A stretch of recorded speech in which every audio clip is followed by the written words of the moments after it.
Johns. John!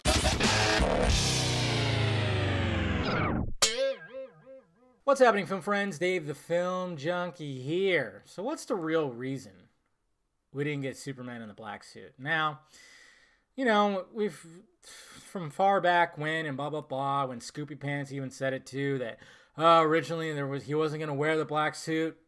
It was just shown and blah blah blah, this, that, and this. And then of course we saw that awesome scene where we see the black suit and Superman walks past it, or Clark walks past it, and then it sees the suit that he's meant to wear. But, yeah, that was when they were shooting. What happened before that? According to Mr. Wilkinson, you know, the costume designer, he said, when we were prepping Justice League, at first it seemed that it might be a logical choice for the look of Superman when he's resurrected. Zack is extremely respectful and passionate about the depiction of Superman in comic books. Wow. Some people might say he doesn't. And graphic novels, and traditionally when he is resurrected, he is in the black suit. But as the tone of the film developed and we were in pre-production, the filmmakers felt that the classic red and blue suit seemed more appropriate to our story and our script. It seemed that a more positive, upbeat image of Superman was what was needed. The idea of hope and that the world would in fact be saved was important, so that's the direction we went. That's Geoff Johns. Fucking Johns! That's Geoff Johns. Yep, that's pretty much what it is. Okay? I mean, I wish I could go into full detail of stuff I've heard, but it's totally Johns right there. It seemed a little strange that, you know, Snyder is, even though people there's a lot of people out there who don't believe it, he does like to look at the comics and be like, hey, let's translate that. Let's appeal to that source. People want to see that. He's going to be in the black suit. There's a reason, blah, blah, blah.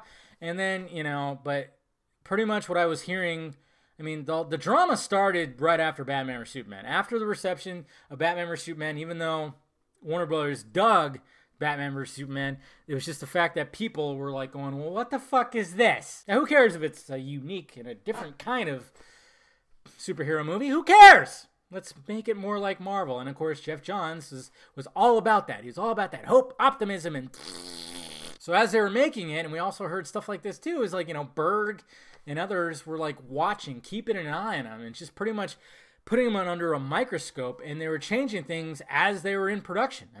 As soon as the reception of Batman vs. Superman was like taking hold, and the critics were not that great, and then box office numbers weren't as great as they were hoping, they started making changes, and this was one of the first, because they were like, oh, we gotta make Superman more positive. That's what people were complaining about. He's emo Superman. He's too busy not smiling. Are we watching the same movie? Apparently not, because I saw smiles throughout Man of Steel and Batman vs. Superman. There's a lot of times where, yes, Superman was challenged many times, which I thought that was a good way to go, because how do you write a character that can just do anything and you can't really kill him and blah, blah, blah, and whatever.